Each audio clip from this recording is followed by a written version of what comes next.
A lady, right on her way back from work, got into an accident and her vision began to blur.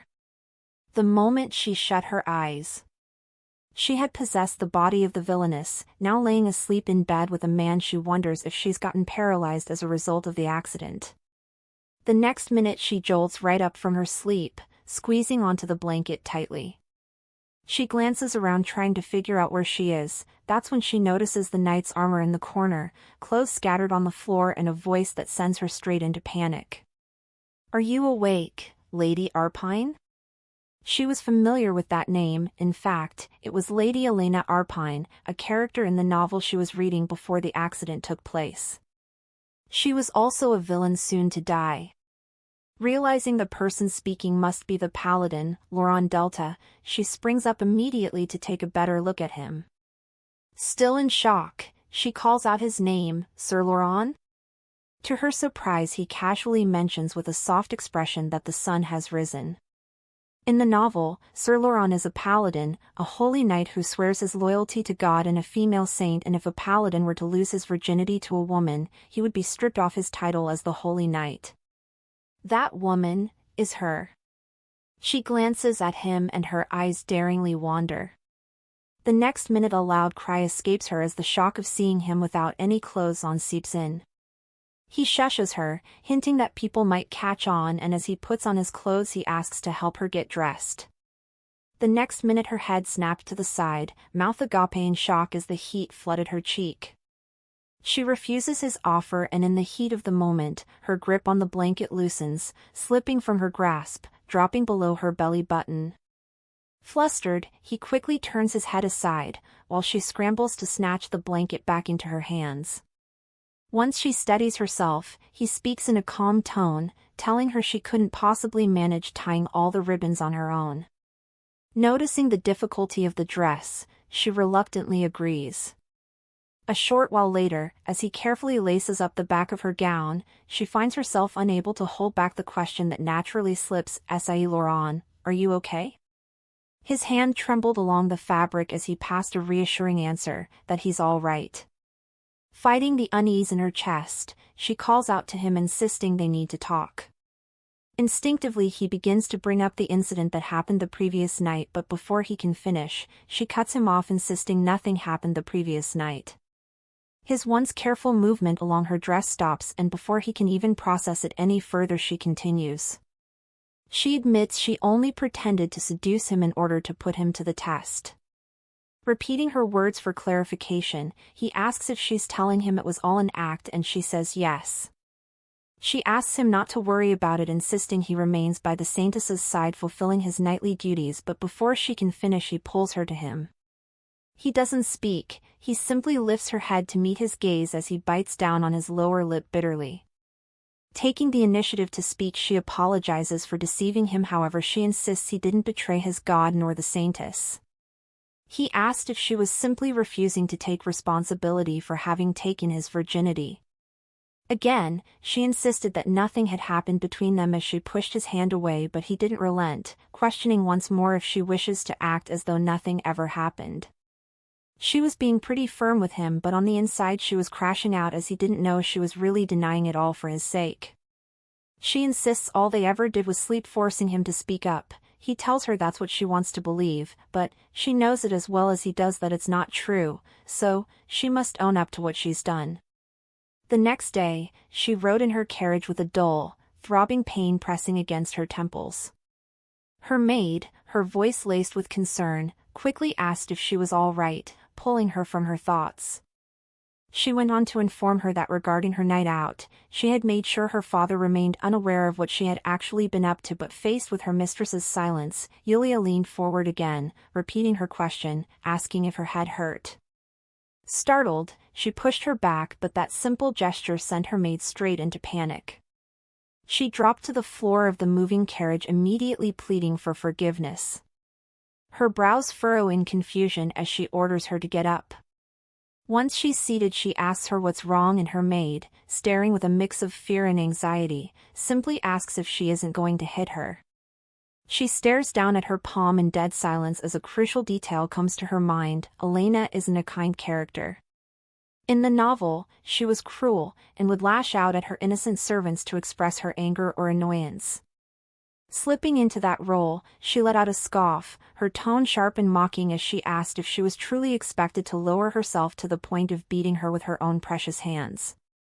But the thoughts in her mind were different. She didn't know how or why she was there or how long she's supposed to be like that, since for all she knew her body could be withering away with the absence of her soul. Outside her thoughts, the coachman informs her of their arrival. She steps out of the carriage and is left speechless by the number of servants waiting to welcome her, and in the heat of that moment, a brazen idea crosses her mind. If that is her home, why go back to reality at all? But she was yet to find out what will happen soon. As they continued, she ordered Julia to prepare her a bath, fully absorbed in the feeling of living as a true noblewoman. When Julia asked about lunch, she dismissed it lightly, instructing her to simply send a small meal up to her room. But before she could manage to make it up the stairs, her father's stern voice quickly stopped her. The Duke, with his arms crossed, raises his voice, questioning aloud what on earth she was out doing the previous night that she's returning home at that hour. Unshaken, she simply responded, saying she was out praying at the temple, but he doesn't seem convinced, repeating her words, "You? The temple?" Like he'd misheard her. Meeting his gaze sternly, she says yes, asking if that's a problem now, and that's when he reminds her of his warning not to get in the way of her younger sister's saintly path. She drifts straight into thought. As expected, he's scolding me with the saintess in mind. Arpine was the Empire's one and only dukedom. The Arpine family wasn't known for ever being on good terms with the royal family, so in order to place the dukedom at arm's length, the emperor forced the duke into a marriage with the daughter of a palace henchman. Not only was it a humbling affair for the duke, but he also already had a lover of his own. The duke and his lover had a son who looked exactly just like him, Colonel Arpine, and a daughter, Laurentia, both bastards and deeply loved. However, as for the duke's legitimate daughter birthed by his despised wife, he loved her not. Funnily enough, he reminded her of her own father back in her own world. Her voice suddenly cuts through the room, sharp and resolute. "So what?" Her father, stunned by her defiance, questions how she dares speak to her father in such manner, but she doesn't give in. Rather, she elaborates on the situation. The daughter of Duke Arpine was out praying, dedicating herself before God. Wouldn't that only benefit the saintess and the dukedom? Though he agreed with her words, the irritation in his eyes didn't fade. Brushing the situation aside, he warned her against doing anything foolish that might stir up bad rumors, adding shortly after that the royal family would soon be in touch. At his words, a subtle shift crossed her expression as the truth struck her. She was going to be married to the first prince. The duke knew better than anyone how painful an arranged marriage could be, yet he was now forcing the same fate upon his daughter. She stepped forward, moving past him without the faintest trace of pain in her eyes, her tone sharp and biting as she gave her answer, "Fine." But her cold demeanor quickly dissolved into panic as her eyes darted around the hall, searching desperately for her room. Luckily, her maid opened a door just in time, calling her in for her bath. She was asked what scent she wished to use that day, and once she sank into the bath, the exhaustion weighing on her slowly faded into something almost pleasant. In that quiet comfort, her thoughts began to shift, and a new resolve took shape. Perhaps living as a villainess for the rest of her life wouldn't be such a bad idea, given circumstances like these. Later, she sat in her study, with a pen and a paper seated gently on the table, trying to figure out what had happened so far. She recalls how she'd gotten into an accident and then took on the body of Elena, the villainess of the book, the impoverished lady. She lets out a sigh, the words gently leaving her mouth as she admits the Paladin is the real problem. In the novel, Elena used the saintess's Paladin as a way to dirty the saintess's name, but she couldn't get why Elena would tarnish her own noble name, or why she would choose such a path. Helplessly, she sighed as she questioned aloud why she was naked. Pulling aside a part of her dress, she checked her body, but it was clean, and he hadn't touched her that morning. Just then a knock sounds at the door, and the next minute her maid Yulia walks in, asking innocently if she'd like to have tea. Elena refuses, instead requesting the blueprint of the building, and the maid, taken aback by the unusual demand, hesitantly asks why. Instead of responding, she shoots her a sharp glare and the maid quickly hurries away. However, even after getting the blueprint, she couldn't understand a thing. Nevertheless, she decided to give it a quick scan, but then she recalled another important detail: the contents lying in the very drawer of Elena's study. Reflecting on the novel, she's pretty sure Elena kept her paintings there, the ones she did back when she was kind. She crouches down to the drawer, trying to get it unlocked, certain those paintings will give her an insight into Elena's thought process, but unfortunately, none of her keys fit into the keyhole. Just as she steadies herself again, a knock echoes at the study door. Realizing it's Yulia, she exhales in relief, hoping to get some information from her regarding the paintings, but the sight of her maid quickly shatters that hope. Hesitation clouds her face, panic flickers in her eyes, terror clinging to her as she fidgets. After her straight silence, she finally forces the words out. "The saintess and her paladin are here from the temple." She quickly steadied herself, shifting straight into seriousness. She called her maid and asked if the paladin's hair is black. Her maid is surprised by how she knows, but instead of asking, she simply agrees, adding that his eyes are yellow too, sending her spiraling into another panic. Later she walks with Yulia, who asks if the saintess wouldn't be upset if they make her wait for so long, but she just brushes off her concern, asking whose problem it is, since she's not the one who showed up without an appointment. Her maid quickly apologized, but she simply ignored her, instructing that they head on. She finally arrived at the door, but the conversation on the inside drew her to a pause. "Laurencia, you are truly wise. Oh, when will Elena grow up and gain even the tiniest fraction of your genius?" Her maid, with a bead of sweat on her face, glances back to check on her, but her mistress, with an even sharper expression, simply orders her to open the door. She gets inside, and quickly notices her father's behavior with the saintess. Then it comes to her, he doesn't care one bit if she's there or not caring to give her a little glance. At the same time, she glances up to find the paladin's gaze fixed on her.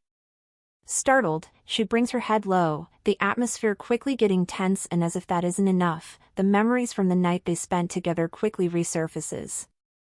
As the heat flushed her cheeks, she couldn't understand what she was thinking or why she was either. Quickly organizing her thoughts, she strides over to the couch and, after taking her seat, gives the saintess a little nod. But the next moment, the saintess raised a hand to her mouth, her eyes snapping open in shock, while causing her to question silently if perhaps a little nod was very rude, even though she's a villainess after all.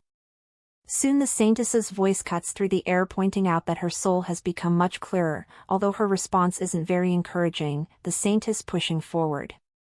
To make it easier for her to understand, she explains that what she means is that she feels like a different soul from the one she last saw in the temple.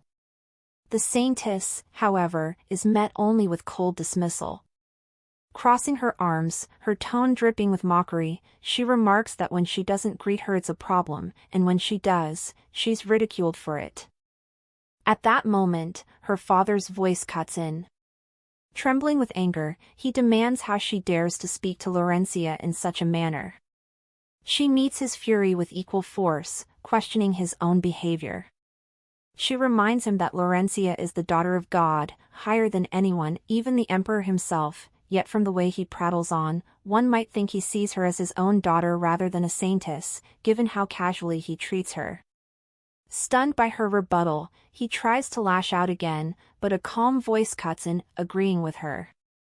The paladin quietly reminds him that Saintess Laurencia is not his daughter, but belongs to the gods, leaving the duke momentarily at a loss for words. Laurencia then steps forward, dismissing her paladin with a gentle wave, saying there is no need. She approaches the duke and asks to escort him to his study, while Alencia, watching them, simply scoffs inwardly. He melts at the sight of his bastard daughter.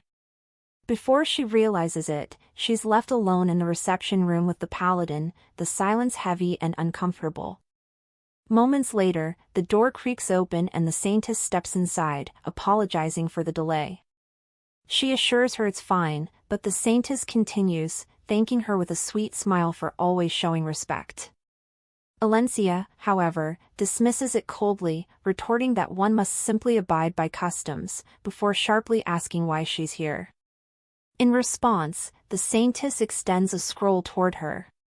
Confused, she stares, asking her what it is, shock and unease flickering across her face, but the saintess only calls out to Sir Laurent. The paladin unfolds the paper, leaving her stunned, and calmly reveals that it is the memorandum she herself signed, declaring she would take responsibility for him. Rewind to the morning after the one-night stand, after he insisted she own up to what she's done. She rubbed her temples in frustration, trying to help him recall how he collapsed onto the bed as soon as they entered the room, saying he was sleepy. But his next words were shocking. He admitted to remembering it all. He insisted until she agreed to take full responsibility for whatever happened. He wouldn't let her leave the room. As a last resort, she took his hand, calm, trying to help him understand the situation. She reminded him of his role as a paladin and also how the moment he's intimate with a woman he is exiled from the temple, but he was only surprised she knew the rules well. Her grip on his hand tightened, and with a warm expression she asked why he was doing this. "Do you want the temple to exile you?" According to the original plot, Sir Laurent becomes rumored to have been intimate with a woman, not only affectionate, but he becomes rumored to have raped a lady out of his selfish desires. Exiled from the temple due to these rumors, he goes to the statue of the lady, leaves a will declaring his innocence, and makes an extreme decision to end his own life. A while later, the villainess who framed the paladin and drove him to his death is found out and punished by the saintess herself, and that villainess is Lady Elena. Her hands still rested gently on his when he asked if that was what she meant.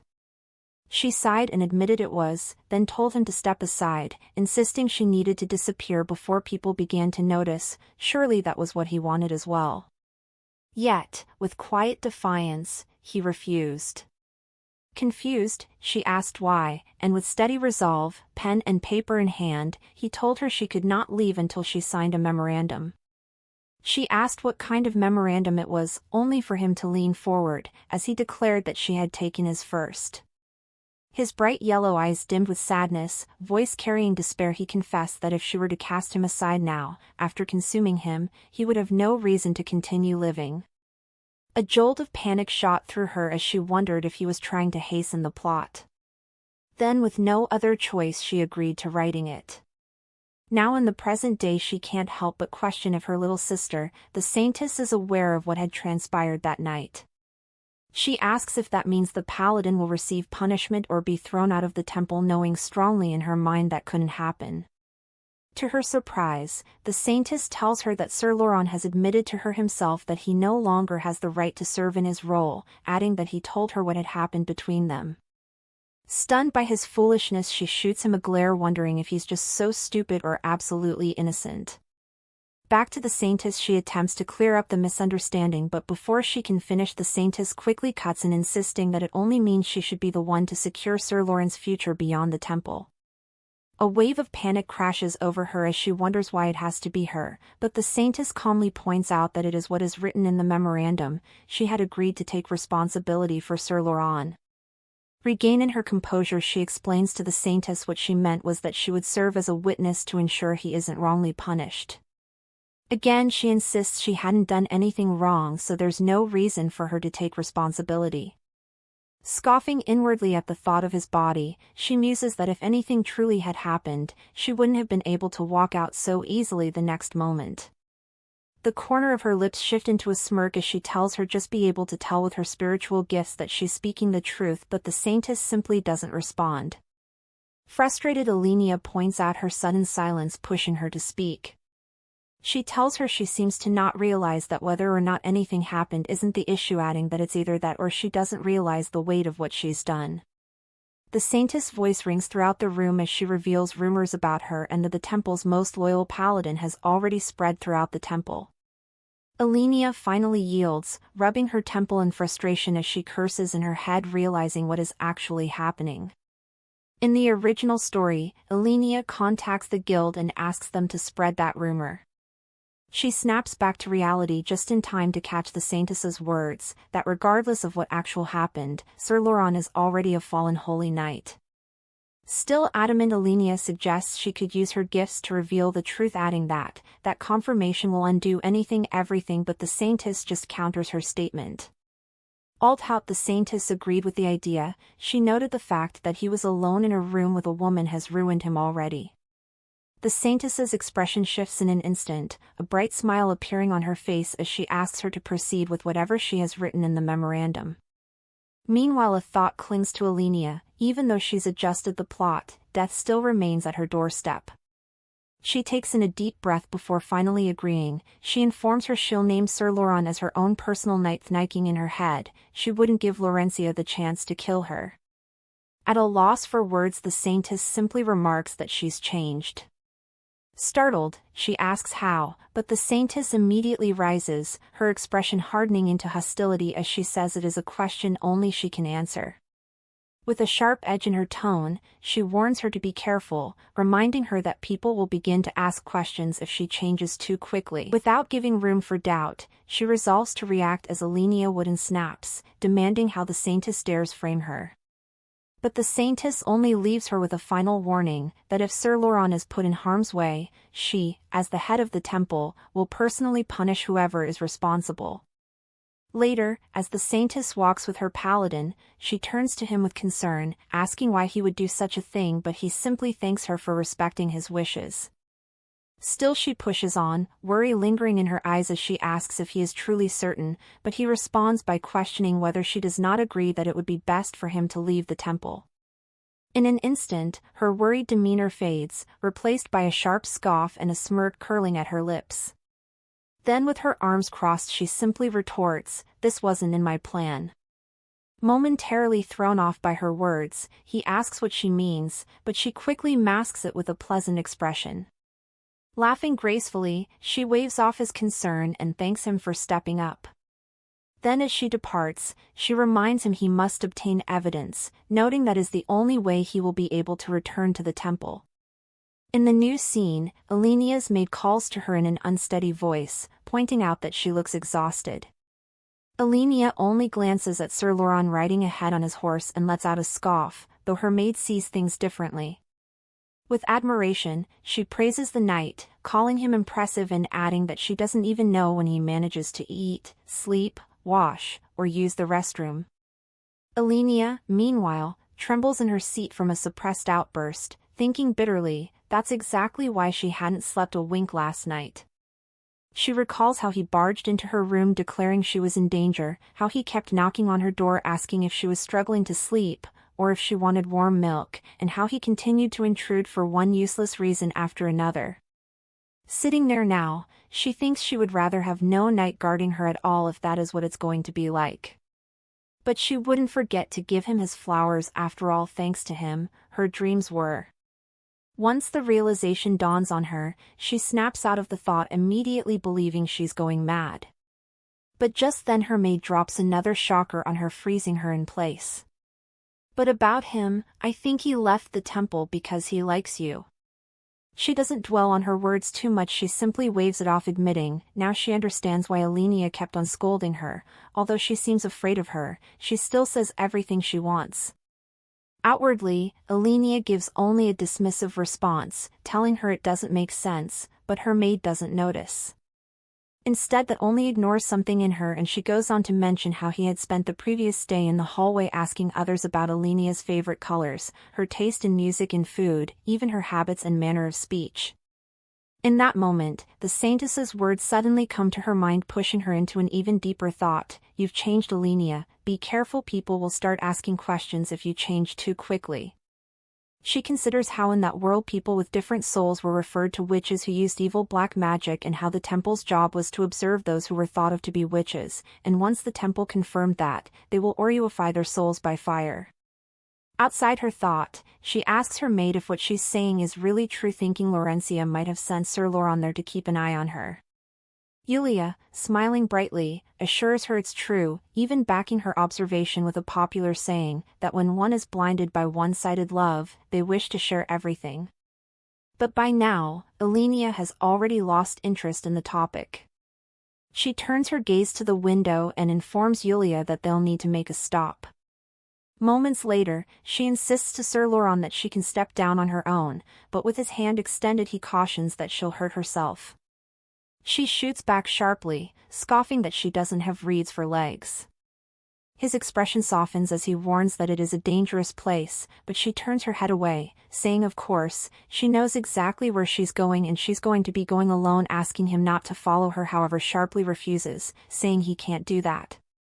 Crossing her arms, she reminds him that she is his master now, asking afterward if he intends to disobey her orders. He falls silent, unable to argue, and has no choice but to let her walk past him. She walks into a shop and is immediately recognized by the leader of the Crimson Lily Guild, Jordan, who welcomes her and asks with a smirk playing on his face if she's there to make another request. However, she shocks him with her answer, disclosing she's there to cancel her most recent request. He explains that everything has already spread, remarking that people's curiosities run faster than their guild members' mouths. He playfully adds that the rumors spread on their own without anyone's help, prompting her to snap, demanding to know if he's implying she paid him handsomely for nothing. Startled, he steps back and quickly insists that isn't what he meant, adding that even the palace has heard two of their witnesses claim they saw the two of them together the previous night. She lets out a frustrated sigh, thinking she couldn't possibly allow such bad rumors ruin her wealthy status. Just then, the man suggests they could start spreading tales of how hot and heavy the night had been between them, but before he can finish, she cuts him off with a sharp order to stop the rumors immediately. He's left stunned by her words, but only for a moment before continuing.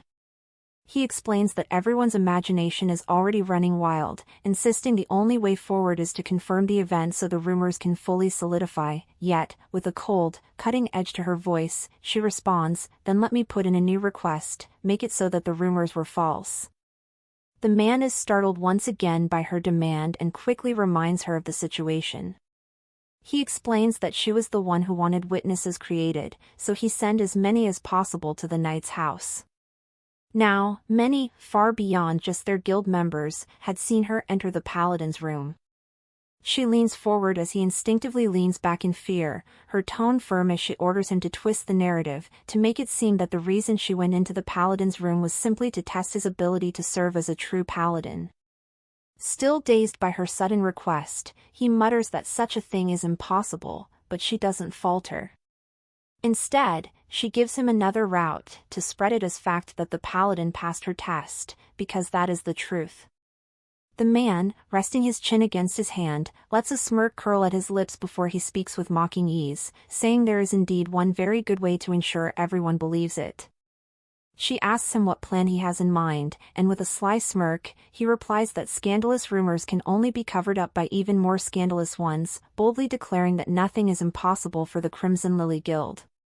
Maintaining her villainous air, she warns him to get it right or else she will have the Duke's Knight behead every single one of them, starting with him.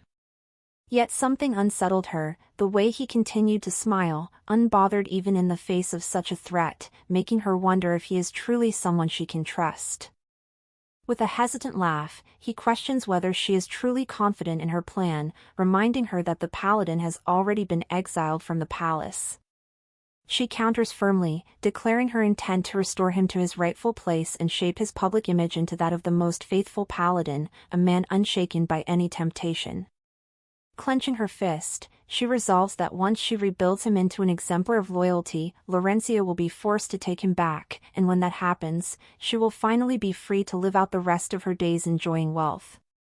Propping his chin in his hand, with a cheeky smile, he assures her that they will provide nothing less than the most satisfactory results, telling her she has nothing to worry about. A young girl's trembling voice rings out in fear, "My lady?" Alencia raises her voice at her, scolding her harshly for failing to figure out which clothes suit her best. She snaps that she has been visiting the shop for ages, and if the girl cannot handle such a simple task, she will have no choice but to take her business elsewhere. But she was just like the girl on the inside looking to save her head. She had no idea what Elena liked to truly wear, and as if to make matters worse, the paladin was present, so she couldn't just pick out random outfits without knowing for certain. She glances at the maid, who is trembling with fear, and is immediately overwhelmed with guilt. She crossed her arms, frustration across her face, as she wondered how long she must continue with this act, but the girl's expression suddenly shifts, receiving her with warmth. She declares that they are grateful for her patronage and will do their very best. Maintaining the same commanding air, Alencia moves through each section of the shop, asking them to make the selections for her. Once she is finished, her maid approaches with news that her lunch reservation has been prepared, assuring her that she will be able to eat as soon as she arrives. When she reaches the restaurant, the staff immediately greets her and asks if she would like her usual spot on the second-floor terrace. She agrees, and upon stepping outside, she notices Yulia resting in the staff quarters while Laurent stands guard just beyond the terrace. With a pleasant expression, she remarks softly on how beautiful the view is. As she gazes up at the open sky, an unsettling thought slips into her mind. Perhaps this world is better than returning to her original one. After all, if she returned, all she has waiting for her will be the mountain of debt her father left behind, a body she was unsure of whether is alive or dead, and a pile of hospital bills she has no way of paying. Her food arrives and she tells herself to stop thinking about the bad things, just enjoy the moment.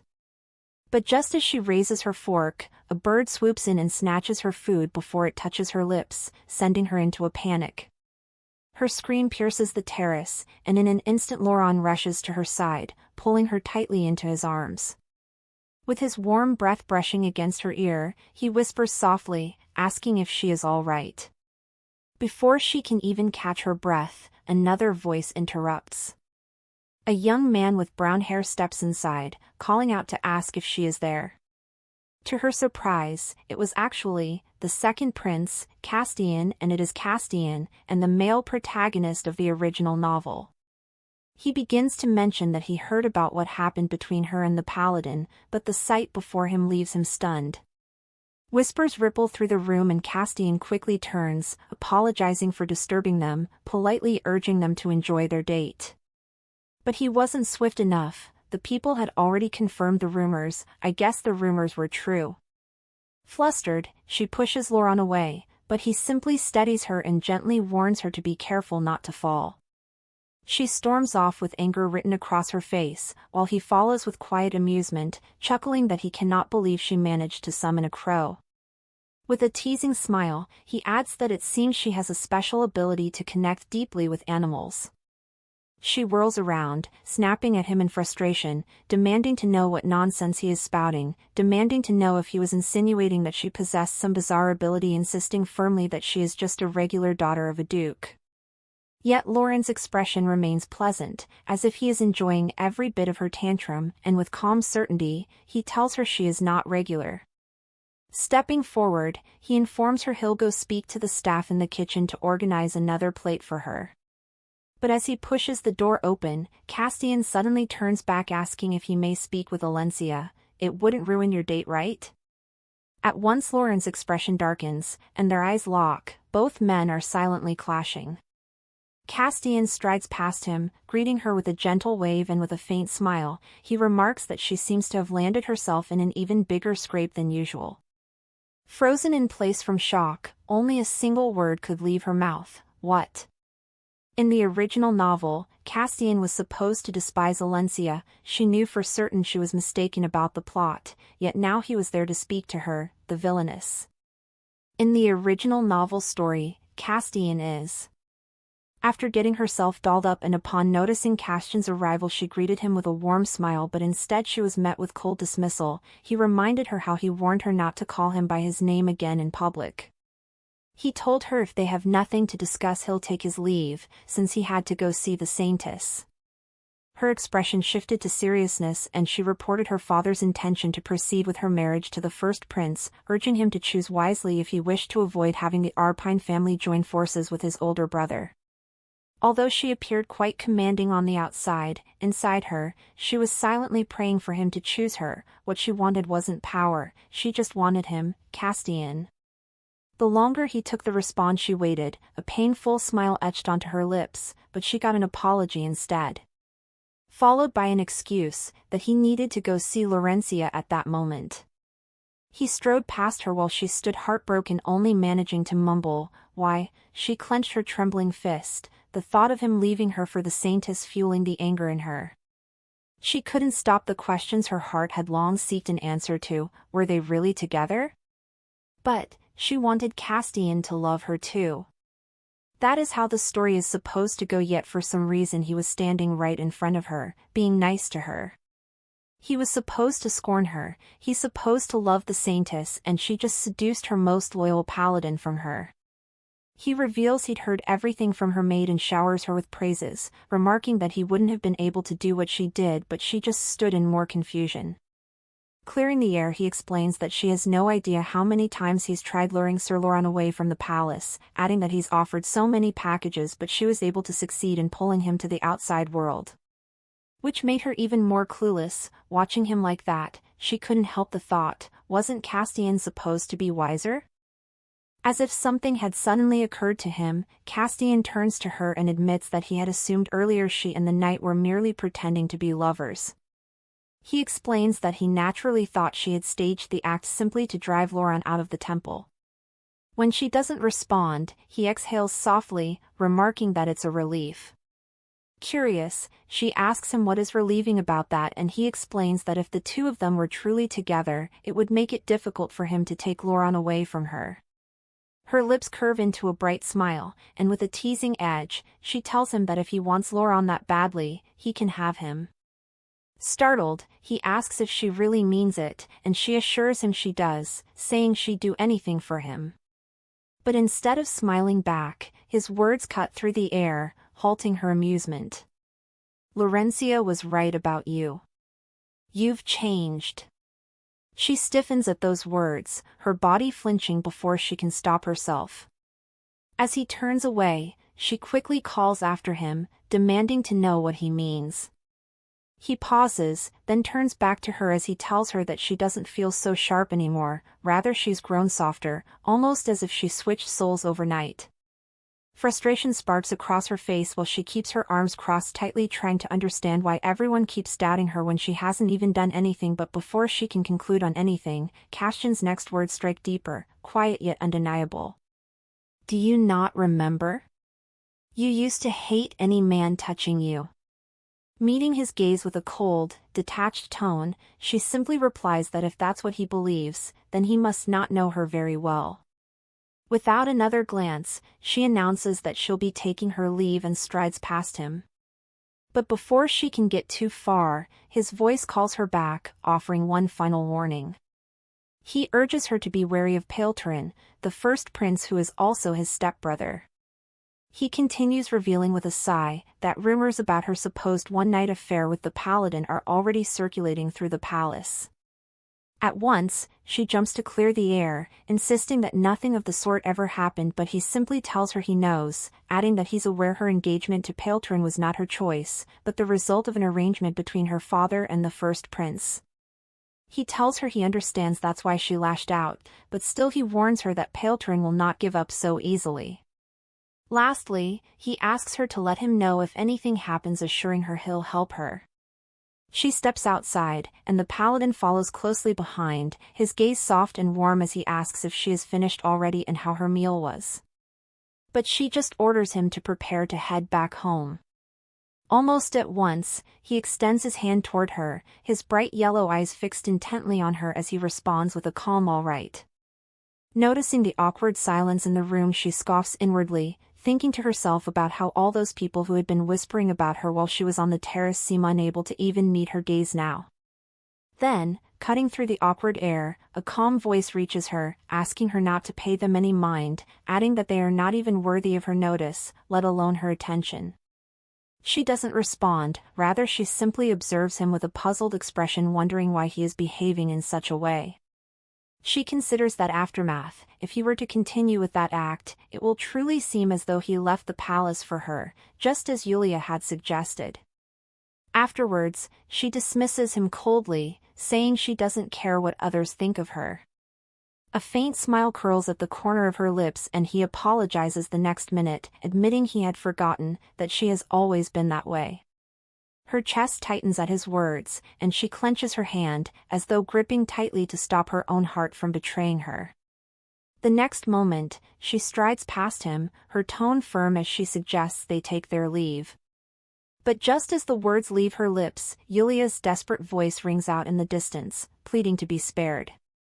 Startled, she freezes in place. Meanwhile, without waiting to receive any orders, Sir Laurent dashes down at once. He arrives just in time, stopping the man's blow before it lands.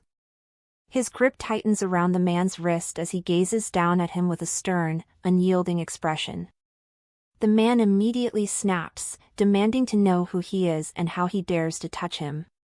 He sneers, asking if he is her lover, but Sir Laurent simply remains silent, his glare unyielding gaze doing all the talking.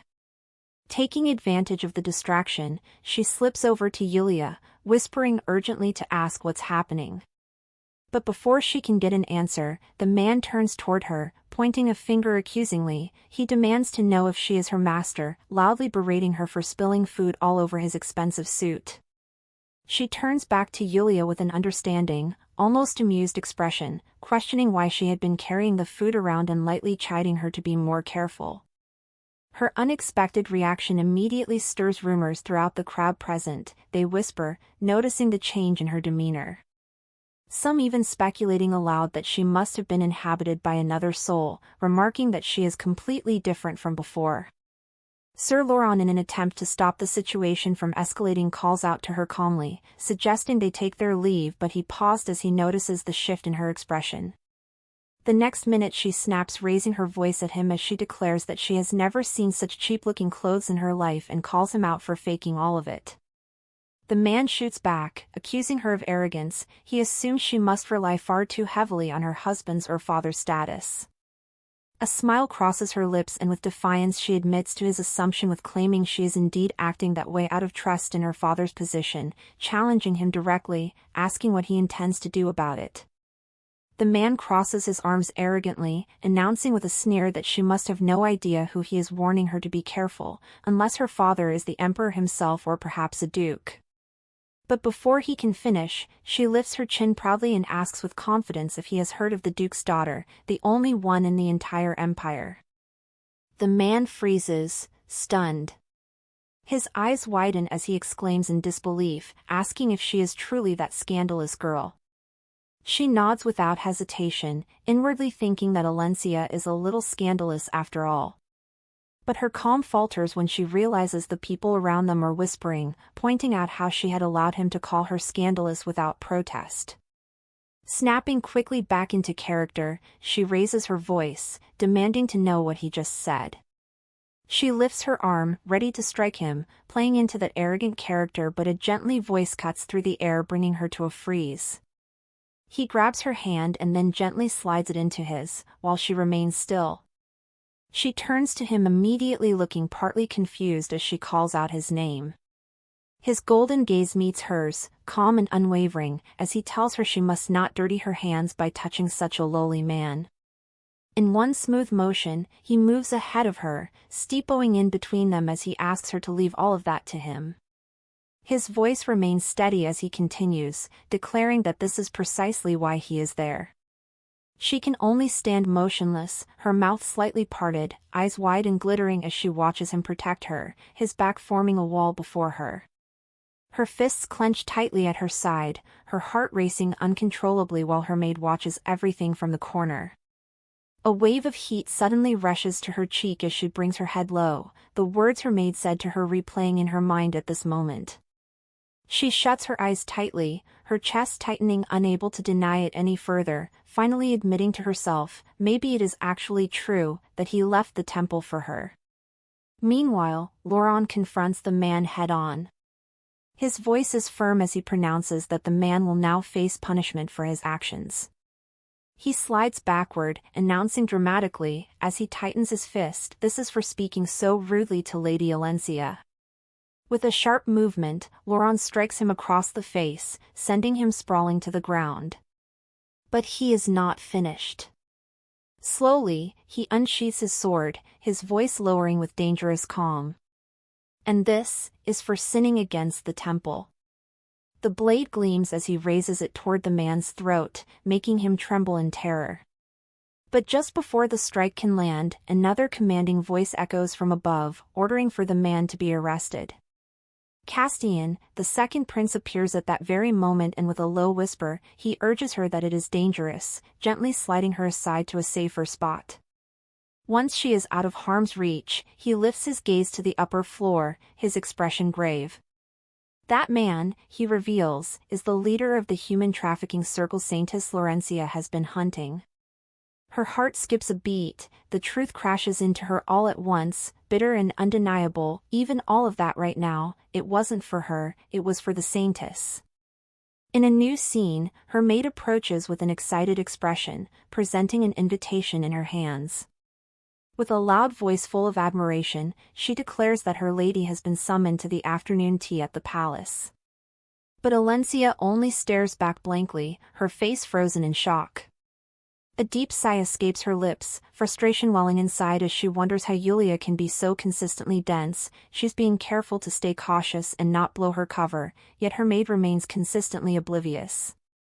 Soon after, they arrive at the imperial palace. As Laurent gracefully extends his hand toward her, his posture refined and his demeanor radiating elegance, she brushes him off, saying she doesn't need his help. But before she can take another step, a strange and familiar voice interrupts, halting her movement. "My lady, a lady disembarking her carriage alone is a difficult task. Does your knight do nothing all day?" The remark is sharp and biting, dripping with distaste. And just as she feared, the figure standing before her is none other than Paladin, the first prince, and one of the novel's true villains. She greets him with a gentle bow, and he extends his hand toward her, offering to escort her. Caught off guard, she notices how his hand looks so small and ugly. Yet he only continues, glancing toward Sir Laurent. He remarks that she is surrounded by vile people and endless rumors. His gaze shifts briefly toward Laurent before he adds, almost with pity, that she cannot even be properly escorted, calling her circumstances unfortunate. She holds a puzzled expression as she wonders inside if he could really be pitying her, since he couldn't really be treating her kindly in spite of the rumors flying about regarding her. She grits her teeth, her face sinking into a weary, exhausted look as a bad memory resurfaces. She recalls how she had requested the guild to twist the rumors into something holy, only for them to make him appear even more dirty. "I heard Lady Alencia took the Paladin home to keep as her lover. They say the Paladin fell in love with her at first sight, so she easily lured him into her bed. Apparently, he pleases her in every way but one. He's said to be the most endowed man in the empire, yet it malfunctioned? Maybe because he has abstained for so long." Now she finally understands why the Duke had been so sensitive that morning, even threatening to disown her if her engagement to the first royal prince was ever broken off. Rage boils inside her. How dare they take her money only to do such a sloppy job? But before her anger could consume her, she clung to a better resolve. This was good at least, this mess could end up being her chance to sever ties with the powerless prince. Standing before him, she carefully plays into concern, saying the rumors about her must have troubled him, and she apologizes. But the moment she mentions the engagement, he interrupts without hesitation, declaring that they should proceed to get engaged as soon as possible. The suddenness makes her flinch, her heart skipping a beat in horror. He flashes her a smile, his gold teeth glistening, as he repeats firmly, "as soon as possible." A wave of dread crashes over her. That couldn't possibly be happening. Her thoughts spiral. If he truly loved Alencia, perhaps things might have been different, but in the original story, he only seeks to exploit the dukedom. Worse, he eventually feels affectionate towards the saintess instead. Her chest tightens as she silently asks herself what she should do. Breaking into her turmoil, he announces proudly that the Empress will officially raise the topic that very day. She forces a calm response, saying they will discuss matters with the Empress then. He praises her answer, calling it a wise choice. Maintaining her composure, she carefully hints that she isn't certain the Empress would welcome her as a daughter-in-law, knowing how highly she values the royal family's status, hoping silently that he will catch on to her hint, but instead, he simply turns away, assuring her the Empress will accept, adding that he will speak to her father to hasten the process. She's left speechless by his words. As he walks off wearing a satisfied expression, she trembles in frustration. In her mind, she curses him, stupid and arrogant, the last man she would ever want to spend another moment with. Lowering her gaze, she drifts into thought. She has enough to worry about, keeping the saintess and Laurent from doubting her identity, and now she must also deal with the wretched task of driving away this terrible roach. Just then, his voice calls out behind her, filled with an aching weight, "My lady." She glances aside, but the instant their eyes meet, her body stiffens. Terror grips her as she sees the intensity in his gaze. Her voice trembles as she tries to confront it, asking why he is staring at her like that. He doesn't answer. Instead, he steps closer, his bright yellow eyes darkening with menace. His fist tightens as though he is forcing himself to hold back his fury. "Have you forgotten your promise to me?" Her chest tightens in confusion and quickly, she rushing to speak, insisting that she kept her word, reminding him she hired him just as she said she would. But with each step back she takes, he advances, closing the distance. She backs away step by step until her back meets the cold wall. He closes in, his hand braced beside her as if sealing off any chance of escape.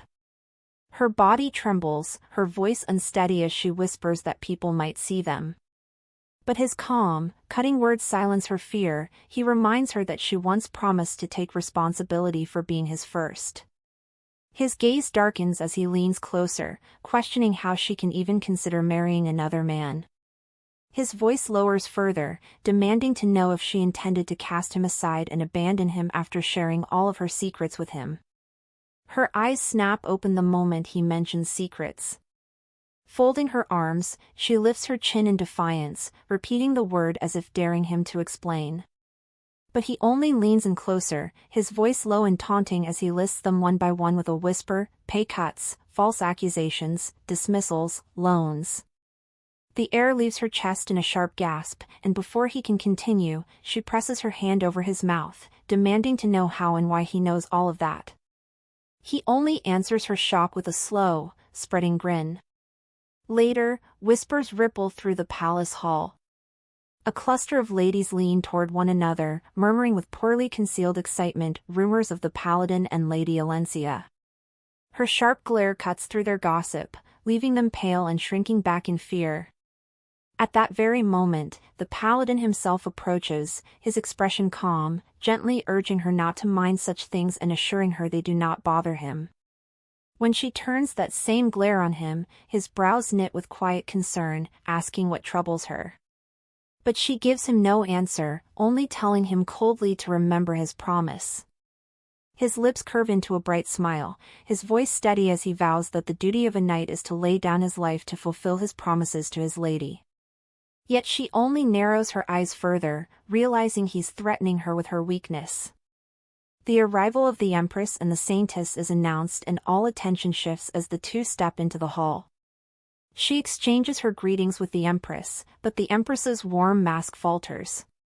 Her expression sharpens into hostility as she remarks coldly that this must be the very night the rumors speak of. Turning back to Elena, she warns that she cannot afford such rumors with her engagement approaching. But instead of withdrawing, she steps closer and declares that there is something important she must confess about that engagement. With steady resolve, she announces her desire to cancel it, stunning the Empress into silence. She doesn't stop there. Clinging to Sir Laurent, she discloses that she has been considering marrying Sir Laurent instead, the very man gifted to her by the Saintess. Elena was supposed to be a vicious woman who chased after the second prince, and when he rejected her, she settled for an engagement with the first prince hoping to secure a future as empress. Anyone would be shocked to hear that she now spoke of marrying a powerless, poor commoner. The Empress, still in disbelief, asks if she is serious and Elena responds with a sharp, unwavering certainty saying of course.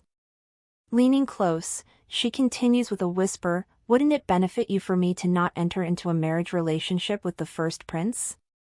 Her words cut like ice, draining the Empress's face of all color. Paladin, her stepson, had always looked down on her for her common birth, subjecting her to scorn and abuse while her husband remained indifferent. She had to endure it all, her stepson's abuse in addition to her husband's disinterest. So, she tried her best to do all he wished. Elena laughs lightly, brushing off the tension, adding that she cannot be sure the first prince will even agree to her decision. Then, with a playful smile, she turns to the saints and asks that she'll help her, of course. The saintess immediately turns to Sir Laurent, concern flickering in her eyes, and asks if that is simply Elena's will. Before he can answer, Elena cuts in sharply, calling her rude. With a raised brow, she asks if it truly looks as though she is forcing herself on Laurent simply because she refuses to marry the first prince, as the rumors claim. The saintess quickly apologizes, insisting that she did not mean it that way, but Elena only challenges her further, telling her to confirm it directly. She calls Laurent forward and urges him to speak his truth. The saintess steps in, her voice softening as she pleads with him to be honest, asking if he'll really leave the temple knowing what will happen to him. In response, he raises his hand and pulls Elena close, his voice steady as he says it is fine, they wish to marry each other. The saintess repeats his words in disbelief, asking Elena if she is truly giving up the chance to become a royal daughter-in-law. Elena responds dismissively saying yes, and follows with a question asking if that wasn't why she sent her Sir Laurent in the first place, reminding her she wanted her to take responsibility. Her words drip with pointed awareness as she adds, "I am sure you, a saintess, would not have had any other inappropriate intentions in mind." At that, the saintess's expression crumbles as she admits guiltily that she wasn't meaning to let Sir Laurent go completely. Elena is caught off guard by the admission, the realization dawning on her with bitter weight, the saintess had only ever planned to have her killed. She bites her lip hard, the truth clawing painfully at her, but forces a sharp retort in return. She asks what the saintess truly means by that. After all, she was the one who expelled him from the temple. Did she now wish to take him back? The saintess rushes to defend herself, insisting that if God forgives Sir Laurent, then he can return, but only if he brings results for her and the temple. Elena hears the saintess's words and stiffens, the realization dawning on her, by that what she really meant was, if he were to accuse her of being a witch. Gripping his arm tightly, she declares that will not do. With a triumphant look, she rests her head against his shoulder possessively as if marking her territory, "He is already mine." On their ride back home, her maid can't contain herself, leaning forward eagerly to ask if Sir Laurent is truly there because he's in love with her. She admits she always thought he hated them, recalling the cold way he stared whenever they visited the temple, but now gushes that he cast aside everything for the woman he loves, calling it amazing. Irritated, Elena snaps back with a threat warning that if she dares say one more word, she will sew her mouth shut. Terrified, the maid shrinks into silence, while Elena, arms crossed, drifts into her own thoughts, weighed down by countless questions. Earlier, she had asked him if he truly knew who she was. Without hesitation, he answered that what he knew for certain was that she wasn't really Elena Arpine. She pressed further, asking why he hadn't told the saintess then, pointing out that the sacred texts claimed those with confused souls were witches, but he stunned her once again. With a calm smile, he had told her that witches do not cry as she does. His words were shocking, but they were undeniable once again, for the legends themselves said the same. Witches were said to have frozen hearts, incapable of bleeding or weeping. So why did Elena shed tears? She asks why he believed her. If he had long been aiming for the position of Duke Arpine's son-in-law, she continues saying he hadn't struck her as someone interested in power or wealth. Her maid voice rings out suddenly, informing her they're already at the duchy.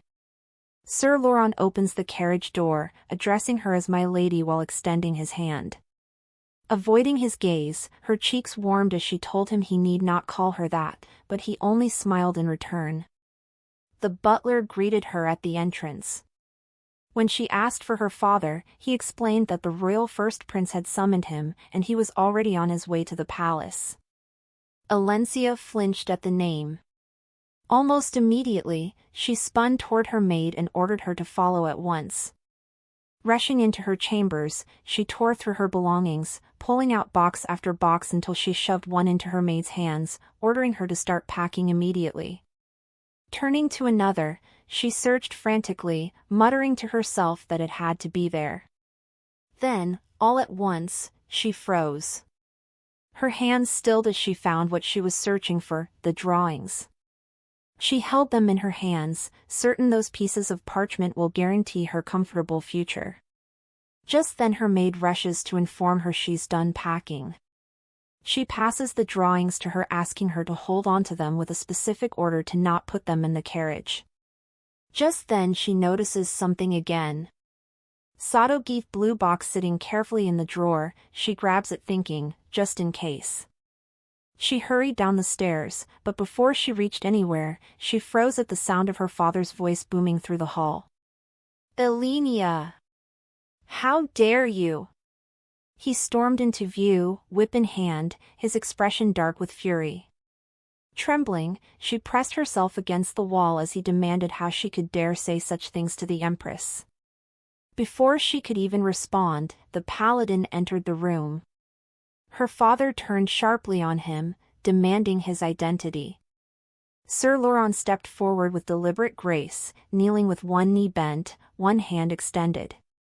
He declares that he was asking for the hand of his daughter in marriage. Elena's mouth fell open as she questioned aloud, why on earth he would think such a thing would work. Just as she expected, her father's teeth ground together in rage.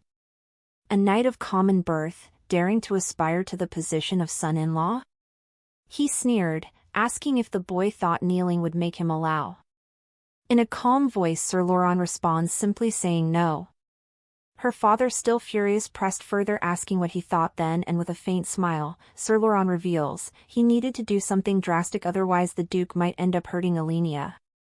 The words only seemed to infuriate him more. He turned back to his daughter, demanding she tell him plainly if she'd been intimate with the Paladin. Pressing further, he asked bluntly if that was why she brought him in to serve her. He scoffed, mentioning he'd heard Laurent couldn't even perform, mocking her for what she planned to do with such a man. A manic expression spread across her face as she fired back that the rumors weren't true, claiming the knight was very powerful in bed, adding as a side that she could even bear him more than 5 grandchildren. Her father fell silent for a beat, then struck with his final blow. If she was only doing this to rebel against him, she would have to take responsibility. He presented her with 2 options, either to marry the first prince, or leave the house penniless and wed the common knight. She stood in disbelief, questioning how her father could dare hold that over her head. She gritted her teeth while he urges her with a smile to make her choice certain. The villainous Elena would never give up her fortune to be with a mere commoner. Her fists tightened in anger. Before, she thought he had no interest for his daughter, but seeing the options he provided her with, something that would have worked with the old Elena, it was clear he wasn't entirely disinterested. Meeting his gaze with defiantly, she declared that she would leave with Sir Laurent. His fury erupted, but she ignored it, continuing on, stating she would not leave penniless. Her mother had left her dowry in her inheritance. The thought stung her. In the novel, after Elena's death, the temple seized all her wealth, stripping away what she had received from the Duchess. Her father's fury rose, while she crossed her arms and looked at him with smug satisfaction. But his answer was swift. He ordered her to be locked in the spare house and the knight driven out. The whip's tail dragging against the floor sent a constant wave of fear through her. The Paladin steps forward. His expression solemn as he admitted he had originally intended to respect the Duke as Lady Elena's father, but he could not simply stand by and watch him abuse her. He snatched the whip out of his hand, causing the Duke to explain in terror. His motion was swift. He dropped it to the floor and crushed it with his foot. The Duke snapped at his attendants, demanding they seize him, but Sir Laurent strode past him unflinching. He said he didn't know how the Duke had treated Lady Elena until now, but from this point forward, if he wished to lay a hand on her, he would have to go through him. He went straight to her while the Duke yelled that he had no right to interfere in family matters, but the Paladin glanced back once with a calm retort. "Well, I'm Elena's man." And with that, he swept her into his arms. She gasped, asking what he was doing, but he only murmured that she had intended to leave with him, so she should allow him to help her. As he descended the stairs with her, she pressed her eyes shut, dizzy, reminding herself to stay still. It was dangerous for him to carry her like this. Instinctively, she leaned closer into his chest. Behind them, her father shouted furiously, ordering his men to seize them, calling her arrogant and demanding she return at once. Cradled in the Paladin's arms, she spoke softly to her father, apologizing that Sir Laurent would not allow it. His confusion deepened, and she explained, "Spouses must respect one another's wishes." "Perhaps that's a foreign concept to you, father, as you've never respected anyone before." Her words broke the last of his restraint, and with a roar, he lunged for her, intent on striking her down. She flinched, eyes squeezed shut, bracing for the blow. But instead came a violent crash. When she dared to peek, she found her father pinned beneath Sir Laurent, pressed firmly to the floor. Outside, her maid rushes to her side immediately. Elena turns to Sir Laurent and instructs him to drive the carriage. He asks where she would like to go, asking her permission to suggest a location himself, but she narrowed her eyes at him, suspicion rising as she wondered if he had planned it from the very beginning, but he calmly recommends a place outside the Empire. She refuses outright and instead orders him to take her to the house her mother once lived in during her youth, and he accepts. Turning to Yulia, Elena tells her the address should be written somewhere among the belongings in the box she had given her. As her gaze lingers on her maid, a thought crosses her mind: if she is correct, those scrolls may very well serve as proof of the Duchess's wealth. Yulia hands a scroll to the Paladin, and as his hand closes around it, his expression remains almost unreadable. Inside the carriage, her maid calls out to her with a playful giggle, asking if they are running away for love. Elena rubs her temples in quiet frustration, regretting that she had not brought another maid with her instead. When they finally arrive at the house, the maid is the first to point out that no caretakers seem to be around. Elena answers calmly, explaining that the house had been abandoned ever since her mother's passing. She steps down from the carriage, only to hear the Paladin ask whether the Duke is aware of this place. She replies him straight, saying he probably doesn't since he never cared much for her mother anyway. Her thoughts drift to the novel's version of events, remembering how Elena would often hide from the Duke, and yet he never once looked for her. The Paladin turns sharply, deciding to dispose of the carriage in an unrelated area, though he insists on unloading her belongings first. As he moves, she finds her eyes fixed on him, noticing the gentleness of his features contrasted with the sweat gathering on his face. Her heart begins to race as a strange feeling unsettles her, and she wonders to herself when she had ever seen him sweat like this before. Inside, Yulia quickly informs Elena that the house is too dusty and must be cleaned before she can sleep. Elena agrees, but her maid continues, gently adding that she wouldn't be able to clean the entire house herself, asking if she may clean just her room for her for the night. She gives her a nod, saying she will find more staff the following day. As her maid glances around the chamber, she casually remarks that she can't tell whether the Duchess's bed is big or small. Elena replies that it must have been smaller than the one she used at her father's home. Yulia then laughs lightly and adds that as long as it isn't smaller than the bed Sir Laurent once used at the temple, it should be fine. The words instantly make heat rush to Elena's face. She covers her mouth in embarrassment as an embarrassing memory surfaces. After her accident, when she lost consciousness, her first waking moment had not been that morning after spending the night with Sir Laurent. Instead, she remembered the moment he had first found her collapsed body. When she opened her eyes, she had been in a daze, asking who he was and whether she had died and gone to heaven. He calmly introduced himself as Paladin Sir Laurent Delta, protector of the palace. At that, she sprang up in shock, asking if he was that Laurent before sighing in relief. Confused, he asked what she meant, but she revealed she had thought he would be in deep agony and near death. She struck his chest repeatedly, demanding why he had given up so easily and insisting that he had to keep fighting. They say when someone dies, all attachments to their former life fade away, but for her, that moment brought everything rushing back. She remembered the constant messages from her father, pressuring her to pay his debts. She remembered the salary cuts she endured after blowing the whistle on her boss's corruption. And when she saw Sir Laurent, all of those emotions welled up inside her. Crying in his arms, she told him he had even resisted the villainess's temptations, calling him a fool for not clearing his name with a holy relic. He explained gently that a relic required immense holy power to wield and should not be wasted on trivial matters like clearing the name of a single paladin, but she countered that he had dedicated his whole life to the temple, only to be cast aside. How could that be trivial? He only replied that everything was in God's hands, but she shook her head, not accepting it. She insisted that God did not want to see people giving up so easily.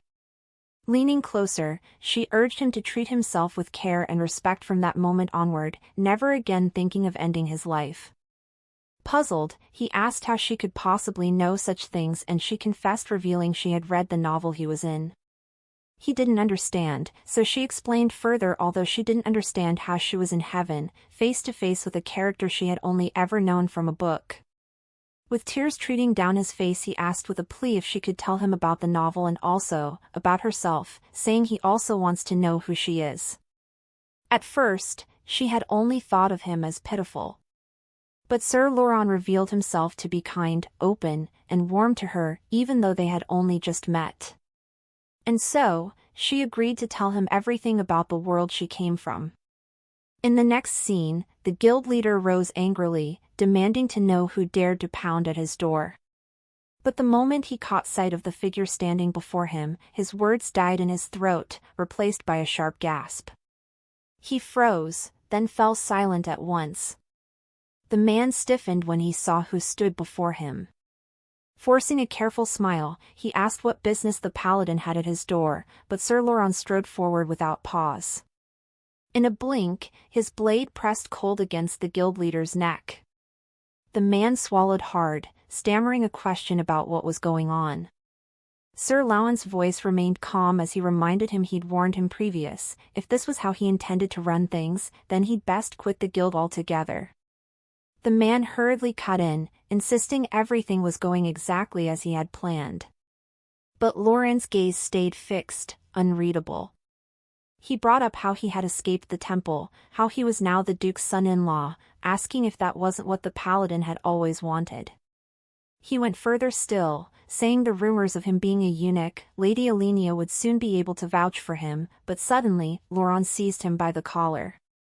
His gaze hardened, commanding. He told him it was not about his own reputation but rather, it's about Elena's. The guild leader stumbled upon his words as he tried to explain that it wasn't their fault, but Laurent's voice cut him down. Then whose fault is it? Desperate, the man tried to justify himself, saying Elena wasn't practically a saint either, bringing up how she behaved, but he drops his defense, and assured him he'll figure out a way to restore her honor at once. To further solidify his offer, he mentioned the incident at the furnace that they solved and mentioned that will surely gain favor in the saintess's eyes. Finally convinced, he let go, sending him crashing to the floor as he warned that if that was to happen again, his wishes will never come true, urging him to say so now if he wouldn't be able to make that happen. The guild leader, dusting himself off, mumbles softly that he'd never find someone as hardworking and willing as himself, but Sir Laurent just dryly asks about the matter he had ordered him to look into before this meeting. Jordan submits some paperwork, remarking that it's done. Laurent took one glance at it before asking if it was all, and the man, shaking under pressure, explains that the proof would arrive the next morning. Laurent agrees to give him till the next morning, prompting the man to sigh in relief. Trying to break the tension, he remarked that the temple must have made him calm, joking that perhaps he should dedicate his life to the saintess as well, but Laurent cut him short, revealing it wasn't the saintess. The man asked who, and in an instant his expression lifts, his lips curve slowly into a rare smile as he finished. Well, I suppose this was another one of the saintess's blessings. Meanwhile, Elena wasn't faring nearly so well. She stormed down the hallway and slammed her hand against the wall, frustration burning inside her chest. Why did he keep doing that, treating her as if she were Elena, when he knew she wasn't? She told herself to calm down, to think, but instead an image of Sir Lawrence's sweat-slicked skin under the sun filled her mind. Her face burned as she muttered for her heart to stop racing. She pressed her palms to her temples, groaning that it was impossible to think like this until a knock broke her crash out. A servant's voice came through the door informing her she had a visitor. Moments later, the saintess entered with a radiant smile, as though greeting an old friend. They sat, and Elena apologized for the grime, explaining the house had been long abandoned. The saintess waved it off, clearly uncomfortable, but said nothing. Elena went straight to the point, asking how she knew she was here, and with a sly smirk, the saintess asked what her profession was. Elena responded saying a saintess, and the saintess tells her that's her answer. Clearing her throat, the saintess explained she had followed the energy of Elena's soul using her divine powers. Elena forced a small smile, calling it an impressive ability, though she silently wondered if the novel had ever mentioned such a thing. The saintess added that such gifts allowed her to perform miracles, even using relics to discern truth from lies. Elena, done with the act, goes straight to the point and asks the reason for her visit. Without hesitation, the saintess revealed she heard from the Duke that Sir Lawrence had declared their wish to marry before leaving the house. With a sharp smile she continued, confesses the Duke had sent her to come and find her. Elena's response was sharp. Well. Always siding with the Duke. I expected nothing less, that's why everyone sees you as my father's daughter. The words hung heavy, silence filling the room immediately, and the realization of her words sink in but before she can say anything. The saintess's glare hardened as noted, a saintess is the daughter of the gods, please do not forget that. The saintess crossed her arms together, silence once filling the room again until the saintess's gaze suddenly shifts. How bizarre. She suddenly spoke up, reminding Elena that whenever they were alone, she had always threatened to reveal the truth of her birth. Why do you feel so different?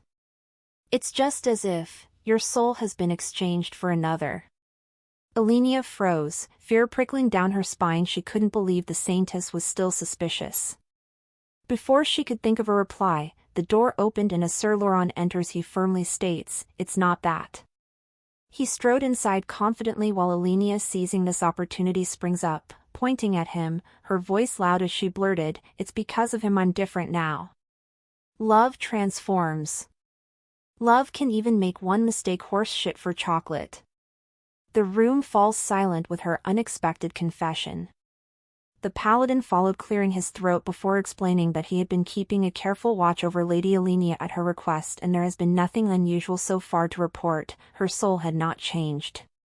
She shifts her tone back into that spoiled, self-assured act, asking the saintess what difference it makes if she isn't a witch. She admits she doesn't know about her father, but reminds her that her little brother would never tolerate such an accusation, questioning if she and the temple really wished to set themselves against the Arpine dukedom. The saintess sighs in resignation, saying that since Sir Lawrence can vouch for her, she will believe her, apologizing afterwards for doubting her. With arms crossed, she keeps up her flawless imitation of the original Elena, though inside she's relieved to have pushed the saintess off her trail. When she asks if that is all, the saintess shakes her head and says she has a message to deliver. With a faintly mocking smile, she explains that the second prince will be mediating between her and the Duke, and she herself will also attend, as they all plan to visit the Duke the next day. When Elena demands to know what they want, the saintess glances towards Sir Lawrence before sliding a letter across the table, noting it's from the second prince. Elena stiffens, her perfect composure faltering as sweat prickles along her skin as she wondered if that was the last test. She couldn't afford for anyone to discover she can't read. Recovering quickly, she straightens and declares that she cannot read a letter from a strange man, insisting she's already taken. The saintess presses that she must give a reply, but Elena waves it off and orders Laurent to read it and send a response, just so long as it isn't a love letter. A smirk tugs at her lips as a thought sparks. She's just found herself an easy way to stay alive, at least for now. Leaning closer to the saintess, she lowers her voice, asking her to come nearer for something important. Then, with a sly whisper, she slips the question, "Saintess, you like the second prince, don't you?" She assures her she can help, boasting she's quite skilled in such matters. "I managed to seduce a paladin." Bye guys, that's all for now. Thank you for watching. Don't forget to leave a like and subscribe, and also drop your thoughts in the comments.